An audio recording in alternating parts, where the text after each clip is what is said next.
Le cycle des destins, Aileen et Siam, c'est une aventure qui se déroule en 2132, juste après la catastrophe qui a submergé Paris. Paris est sous l'eau pratiquement, hormis quelques monuments et quelques collines. Et ça raconte l'histoire de Aileen, une jeune humaine qui a 13 ans, qui vit avec les survivants sur le mont Valérien, dans les hauteurs. Et Aileen, un jour, transgresse un interdit.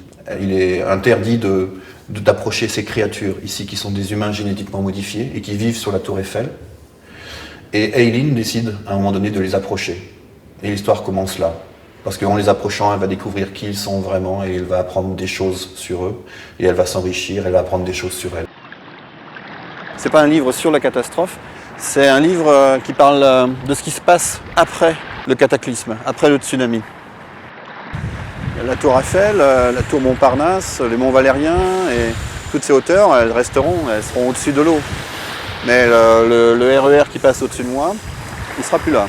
En 2132, il sera sous l'eau.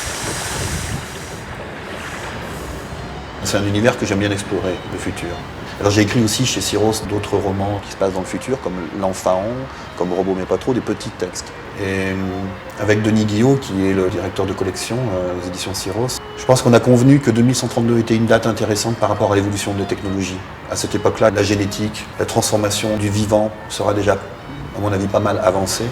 Et on peut estimer que ce que je dis dans le roman en 2132 pourra effectivement exister.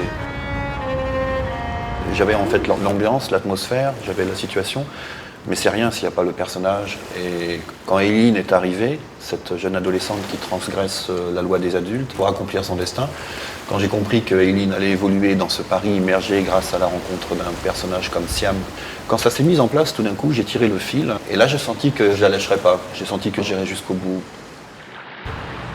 Ce que j'aime chez les enfants de Dune, c'est qu'ils ont découvert le monde à travers des livres. Leurs créateurs, les scientifiques, les savants parisiens, les ont cachés au reste de l'humanité. Ils ont fait des expériences avec eux.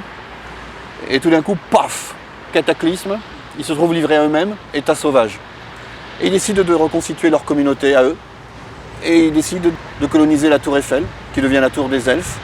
Et pour moi, c'est une communauté enfermée depuis très très longtemps qui tout d'un coup découvre la liberté. Non seulement ils découvrent la liberté, mais viennent à eux les dauphins. Et ils communiquent avec les dauphins. Ils ont un potentiel qui va beaucoup plus loin que l'humain. Cette explosivité-là, cette liberté acquise, elle est sous-jacente dans le roman. Et moi j'aime bien quand les sujets frémissent comme ça à la surface. J'aime bien quand le lecteur plonge à son tour pour aller chercher les tenants et les aboutissants. J'aime bien montrer juste les bulles et que le lecteur aille voir d'où elles viennent. Ça, moi quand je lis, j'adore ça. Aileen et Siam, j'aurais du mal à les quitter. Là, pour l'instant, ils ont vécu leur destin, mais peut-être qu'on va les découvrir dans l'épisode numéro 3, numéro 4. Mais les enfants de Dune, oui, je pense qu'ils vont être présents dans beaucoup d'épisodes, parce qu'ils sont fascinants dans leur mystère. Et j'en ai besoin pour faire évoluer les destins de chaque personnage. Peut-être que ce seront en fait des révélateurs.